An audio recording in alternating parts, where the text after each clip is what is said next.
Hello class 8 students, welcome to Studify Success. तो हम पढ़ रहे थे अपना chapter number 5 conservation of plants and animals. तो लास्ट क्लास में हमने देखा था कि बायोस्फीयर रिजर्व क्या होती है, पंचमी बायोस्फीयर रिजर्व क्या होती है। ठीक है, फिर हमने देखा था कि फ्लोरा एंड फौना क्या होता है। ठीक है, हमने देखा था कि फ्लोरा को हम प्लांट्स कहते हैं और फौना को हम एनिमल्स कहते हैं।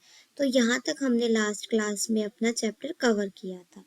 आज की क्लास में हम देखेंगे कि एंडेमिक स्पीसीज क्या होती है। ठीक है, तो चलिए स्टार्ट करते हैं। एंडेमिक स्पीसीज आर दो species of plants and animals which are found exclusively in particular area। तो एंडेमिक स्पीसीज क्या होती है? वो स्पीसीज प्लांट्स और एनिमल्स की वो स्पीसीज जो हमें मिलती है एक पर्टिकुलर एरिया में मिलती है, एक पर्टिकुलर एरिया में पाई जाती है। ठीक है, they are not found anywhere else, कहीं और नहीं पाई जाती, सिर्फ एक पर्टिकुलर एरिया में ही हमें वो स्पीसीज मिलती हैं। ठीक है, a particular type of animal और प्लांट में be endemic to a zone, state और ए कंट्री। तो एक पर्टिकुलर टाइप एनिमल का या प्लांट का, तो वो कहाँ पर वो एंडेमिक हो सकता है, मतलब कहाँ पर पर्टिकुलर एरिया में मिल सकता है। या तो किसी जोन में मिल सकता है, या किसी स्टेट में या कंट्री में। या तो किसी जोन के पर्टिकुलर एरिया में, या किसी स्टेट के पर्टिकुलर एरिया में, या किसी कंट्री के पर्टिकुलर एरिया में हमें वो एनिमल या प्लांट पर्टिकुलर टाइप का देखने को मिल सकता है। ठीक है, एग्जाम्पल क्या है? Sal and wild mango are the two examples of the endemic flora of the Panchmi Biosphere Reserve। Flora, endemic flora के क्या क्या एग्जाम्पल हो सकते हैं? साल एंड वाइल्ड मैंगो। ये हमारे फ्लोरा को हम प्लांट्स कहते हैं, प्लांट्स को। तो फिर साल एंड वाइल्ड मैंगो ये एग्जाम्पल्स हैं एंडेमिक फ्लोरा के। Bison, Indian giant squirrel and flying squirrel, तो ये एग्जाम्पल है हमारे पास endemic fauna of Pachmarhi biosphere reserve. Sal and wild mango endemic flora के एग्जाम्पल है। Bison, Indian giant squirrel and flying squirrel endemic fauna के एग्जाम्पल है। ठीक है, a number of factors are endangering the existence of endemic species. बहुत सारे factors वो करते हैं किसकी एग्जिस्टेंस को, कि एंडेमिक स्पीसीज की एग्जिस्टेंस को बहुत सारे फैक्टर्स इन्फ्लुएंस करते हैं। जैसे कि द डिस्ट्रक्शन ऑफ फॉरेस्ट, मतलब कि अगर आप फॉरेस्ट को काटोगे, ठीक है, तो उसके डिस्ट्रक्शन के ऊपर डिपेंड करता है कि एंडेमिक स्पीसीज एग्जिस्ट कहाँ पर कर रही है और कितनी कर रही है। फिर इंट्रोडक्शन टू न्यू स्पीशीज, अगर कोई न्यू स्पीशीज हमें मिली है किसी भी चीज की, उसके ऊपर डिपेंड करता है। एंड इंक्रीजिंग ह्यूमन पॉपुलेशन, तो ह्यूमन पॉपुलेशन भी डे बाय डे इंक्रीज हो रही है। तो ह्यूमन पॉपुलेशन के इंक्रीज होने पर हमारी एंडेमिक स्पीसीज इन्फ्लुएंस करती है। ठीक है, in the vicinity of forest reserves are affecting the natural habitat of endemic species and endangering their existence। तो क्या है ये जो हमारे पास ये जो फैक्टर्स है, destructing of forest, introduction to new species and increasing human population, तो जो ये हमारे पास फैक्टर्स है ये अफेक्ट करते हैं हमारे नेचुरल हैबिटेट को, कि एंडेमिक स्पीसीज हमारे पास एग्जिस्टेंस में कितनी है और वो हमारे पास कितनी होनी चाहिए। ठीक है, तो हमारे पास ये फैक्टर्स इन्फ्लुएंस करते हैं। तो हमारे पास ये एंडेमिक स्पीसीज का था। अब नेक्स्ट हम देखते हैं कि वाइल्ड लाइफ सेंचुरी क्या होती है। The term wild life means a place of safety. Wild life का क्या मतलब है? ए प्लेस ऑफ सेफ्टी, मतलब जहां पर किसी चीज की सुरक्षा हो। ठीक है, सो वाइल्ड लाइफ सेंचुरी का क्या मतलब है? The place where wild animal remain safe. तो वाइल्ड लाइफ सेंचुरी क्या होता है? वो जगह जहां पर वाइल्ड एनिमल्स सेफ रहे, सुरक्षित रहे। ठीक है, a wildlife sanctuary is a protected area of land which is created। वो वाइल्ड लाइफ सेंचुरी एक वो प्रोटेक्टेड एरिया है लैंड का जो क्रिएट किया गया है for the protection of wild animals. किसकी सेफ्टी के लिए, किसकी प्रोटेक्शन के लिए?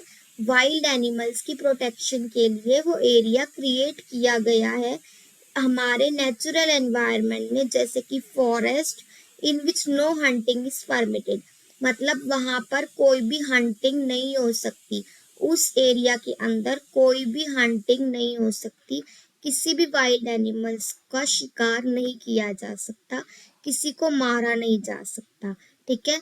तो वो उनके लिए क्या है, वाइल्ड एनिमल्स के लिए वो जगह क्या है, सेफ जगह है, ठीक है। तो वाइल्ड लाइफ सेंचुरी क्या है, वाइल्ड लाइफ सेंचुरी एक वो प्रोटेक्टेड एरिया है लैंड का जहां पर वाइल्ड एनिमल्स सेफ है, उनकी प्रोटेक्शन की जाती है हमारे नेचुरल एनवायरनमेंट में, जैसे कि फॉरेस्ट, ठीक है।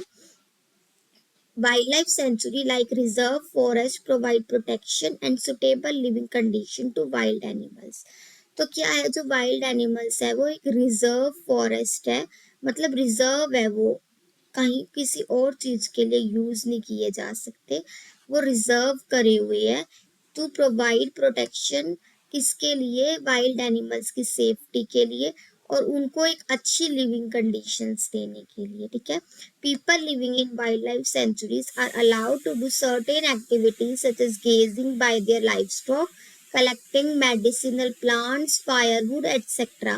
तो क्या होता है, जो वहां पर लोग रहते हैं वाइल्ड लाइफ सेंचुरी में, तो उनको अलाउ होता है कुछ एक्टिविटीज करने के लिए, उनको अलाउ किया जाता है, जैसे कि कौन कौन सी एक्टिविटी, जैसे कि grazing by their livestock, उनको खिलाना पिलाना, उनके लिए मेडिसिनल प्लांट्स कलेक्ट करने, अगर किसी वाइल्ड एनिमल्स को कुछ हो जाता है तो उनके लिए मेडिसिन प्लांट्स कलेक्ट करने, फायरवुड लकड़ियां कलेक्ट करनी, ठीक है। तो ये उनको परमिशन होती है, जो वहां पर वाइल्ड लाइफ सेंचुरी में जो लोग रहते हैं उनको ये सब एक्टिविटीज करने की परमिशन होती है।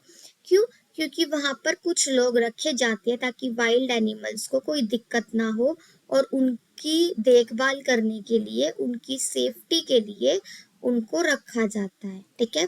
Some of the threatened wild animals which are protected and preserve in our wild life sanctuary are, कुछ जो वाइल्ड एनिमल्स है, जैसे कि एग्जाम्पल्स क्या हो सकते हैं जो वहां रखे जाते हैं वाइल्ड लाइफ सेंचुरी में, वो कुछ डेंजरस होते हैं, मतलब कुछ जानलेवा भी होते हैं, अगर उनको बाहर छोड़ा जाए तो हमार को खतरा होता है, तो वो वाइल्ड एनिमल्स उनको वहां प्रोटेक्ट किया जाता है, उनको प्रिजर्व किया जाता है हमारी वाइल्ड लाइफ सेंचुरीज में।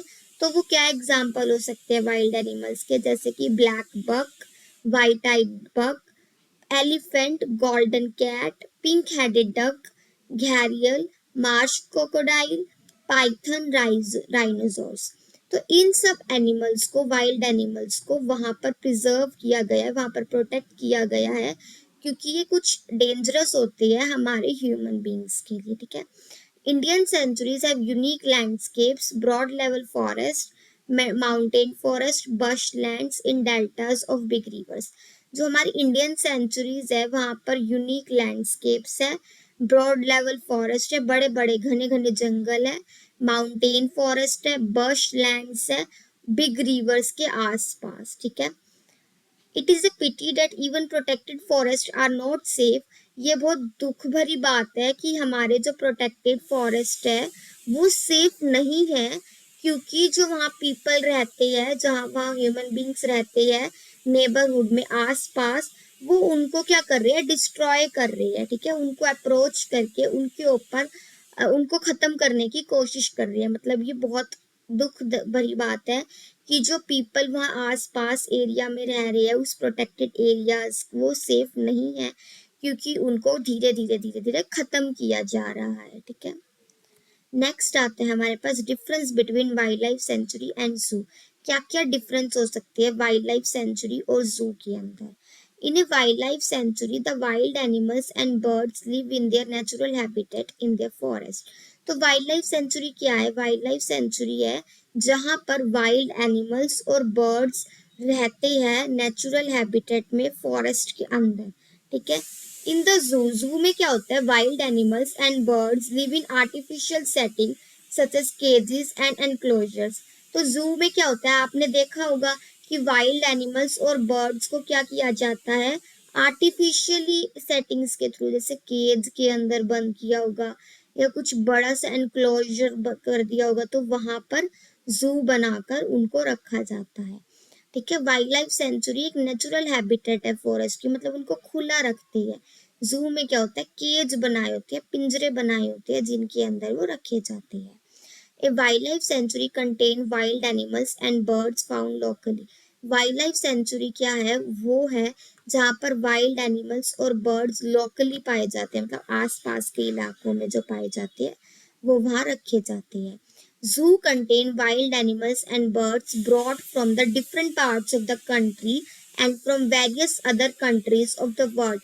जू के अंदर जो वाइल्ड एनिमल्स और बर्ड्स होते हैं उनको लाया जाता है, कहाँ से लाया जाता है, from the different parts of the country, अलग अलग कंट्री के पार्ट से लाया जाता है, और अदर कंट्री से भी कई बार लाया जाता है। ठीक है, और वाइल्ड लाइफ सेंचुरी में जो वहां पर लोकली मिलते हैं जैसे कि एनिमल्स और बर्ड्स, वहां पर जो लोकली फाउंड होते हैं वो वाइल्ड लाइफ सेंचुरी के अंदर आते हैं। A wildlife sanctuary is not open to public freely like a zoo. Wild life sanctuary में पब्लिक और ह्यूमन बींग जैसे आप देखने जाते हो, जू में देखने जाते हो ना आप, वहां पर वाइल्ड लाइफ सेंचुरी में नहीं दिखाया जाता, वो किसी के लिए भी पब्लिकली ओपन नहीं होती है। Public can visit A wild life sanctuary only when accompanied by the forest guards. अगर पब्लिक को विजिट करना है वाइल्ड लाइफ सेंचुरी तो वो तभी कर सकते हैं जब वो फॉरेस्ट गार्ड्स के साथ हो सकते, फॉरेस्ट गार्ड उनके साथ हो तो तभी वाइल्ड लाइफ सेंचुरी वो विजिट कर सकते हैं। पर जू पब्लिक के लिए फिक्स टाइम पर रोज ओपन होता है। ठीक है, आप भी कहीं कभी ना कभी जू जरूर गए होंगे। Wild animals and birds are very comfortable in the natural environment of a wild life sanctuary. जो पर वहाँ पर वाइल्ड एनिमल्स और बर्ड्स होते हैं वो वहाँ पर बहुत कंफर्टेबल, बहुत आराम से रहते हैं हमारे नेचुरल एनवायरनमेंट में, वाइल्ड लाइफ सेंचुरी के अंदर। और जू में क्या होता है, wild animals and birds are not comfortable living in the artificial environment of a zoo. Artificial environment होता है जू का, क्योंकि वो पिंजरे में बंद किए जाते हैं या कोई एनक्लोजर होता है जो वहां पर बंद किए जाते हैं, तो वो वहां पर कंफर्टेबली नहीं रह पाते हैं जू के अंदर। पर वाइल्ड लाइफ सेंचुरी में वो खुले खुले रहते हैं, आराम से घूमते हैं, वो आराम से कंफर्टेबली रहती है हमारे नेचुरल एनवायरनमेंट में। ठीक है, तो हमारे पास ये डिफरेंस है कि वाइल्ड लाइफ सेंचुरी क्या होती है और जू क्या होता है। ठीक है, नेक्स्ट आता है हमारे पास नेशनल पार्क। नेशनल पार्क क्या है, national park is a relatively large area of scenic beauty protected and maintained by the government. National park क्या है, एक बहुत बड़ा एरिया है जहाँ पर बहुत ब्यूटी है, मतलब बहुत सुंदर है, प्रोटेक्ट किया गया है और मेंटेन किया गया है हमारी गवर्नमेंट के through, to preserve flora and fauna. Flora मतलब प्लांट्स, फोना मतलब एनिमल्स, उनको प्रोटेक्ट किया गया है हमारी गवर्नमेंट के थ्रू। किसको प्रिजर्व करने के लिए, फ्लोरा और फोना, that means plants and animals को प्रोटेक्ट किया गया है। लैंडस्केप को प्रोटेक्ट किया गया है, हिस्टोरिक ऑब्जेक्ट्स जो वहाँ एरिया के अंदर आती है, और प्लेस ऑफ साइंटिफिक इंटरेस्ट, जो भी साइंटिफिक इंटरेस्ट है वहाँ पर उनको भी प्रिजर्व किया गया है और मेंटेन किया गया है हमारी गवर्नमेंट के द्वारा। ठीक है, Satpura national park in Madhya Pradesh is the first forest reserve of India. जो सतपुरा नेशनल पार्क है जो कि मध्य प्रदेश के अंदर है, वो फर्स्ट फॉरेस्ट रिजर्व है इंडिया का। ठीक है, the finest Indian teak is found in the forest. जो फाइनेस्ट इंडियन टीक होती है ना, वो इस फॉरेस्ट के अंदर पाई जाती है। There are more than 100 national parks in India. 100 से ज्यादा नेशनल पार्क्स हमारे इंडिया में पाए जाते हैं। The rock shelters and rock paintings are one of the major tourist attraction of Satpura National Park.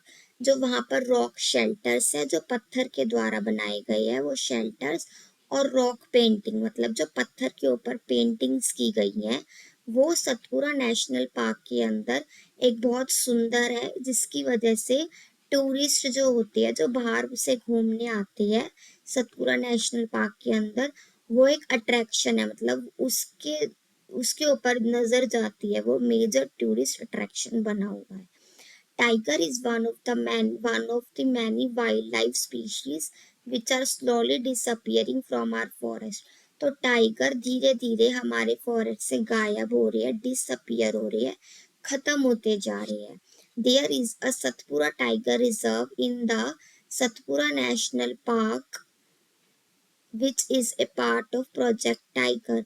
तो सतपुरा नेशनल पार्क के अंदर एक प्रोजेक्ट टाइगर नाम से बनाया गया है, सतपुरा टाइगर रिजर्व बनाया गया, जो कि प्रोजेक्ट टाइगर के अंदर एक पार्ट है. प्रोजेक्ट टाइगर एक वाइल्ड लाइफ कंजर्वेशन प्रोजेक्ट है, एक प्रोजेक्ट है प्रोजेक्ट टाइगर, जो लॉन्च करा है हमारी गवर्नमेंट ऑफ इंडिया ने 1972 में, ताकि हम अपनी कंट्री में टाइगर्स को प्रोटेक्ट कर सके. तो उस प्रोटेक्शन के लिए एक प्रोजेक्ट टाइगर नाम का प्रोजेक्ट बनाया गया है हमारी वाइल्ड लाइफ कंजर्वेशन प्रोजेक्ट में. ठीक है. और इस प्रोजेक्ट का ऑब्जेक्टिव क्या है, कि ये प्रोजेक्टिव है कि इंश्योर करना और इंश्योर करना कि survival and maintenance of the tiger population in the country, कि हमारी कंट्री में कि कितने टाइगर है, कैसे सरवाइव कर रहे हैं, और उनकी मेंटेनेंस का ध्यान रखना इस प्रोजेक्ट के अंदर आता है. Tiger is one of the many species which are slowly disappearing from our forest. Tiger एक उन स्पीशीज में आता है जो कि स्लोली डिसअपियर कर रही है जंगलों में से. ठीक है. हमारे टाइगर जो है वो फॉरेस्ट के अंदर से धीरे धीरे डिसअपियर हो रही है, हमें बहुत कम देखने को मिलते हैं tiger. But the Satpura tiger reserve is unique in the sense that a significant increase in the population of tiger has been seen here. तो जो क्या है, सतपुरा टाइगर रिजर्व है वो एक यूनिक है इन द सेंस ऑफ, क्योंकि वहां पर एक इंक्रीज देखने को मिल रहा है किसकी पॉपुलेशन में, टाइगर्स की पॉपुलेशन में इंक्रीज देखने को मिल रहा है हमें. कहाँ पर, सतपुरा टाइगर रिजर्व में, जो कि कहाँ बनाया गया है, सतपुरा नेशनल पार्क में बनाया गया है. ठीक है. Once upon a time, animals like lions, elephants, wild buffaloes and barasingha were also found in the Satpura National Park. एक टाइम पर जो कि lions, elephants, buffaloes, wild buffaloes, barasingha, वो भी वहां पाए जाते थे. कहाँ पर, सतपुरा नेशनल पार्क में एक टाइम पर ये सब भी पाए जाते थे. पर आज के टाइम पर टाइगर ही वहां देखने को मिलता है. ठीक है. आई होप आज का लेक्चर आपको समझ आया होगा. आज के लेक्चर में हम इतना ही रखते हैं, आगे का हम नेक्स्ट लेक्चर में कवर करेंगे. इतना रिवाइज करिए. आई होप आपको इतना समझ आया होगा. if you want the notes of this video, go to the group description and download the Studyfy Success app to access the notes. Thank you.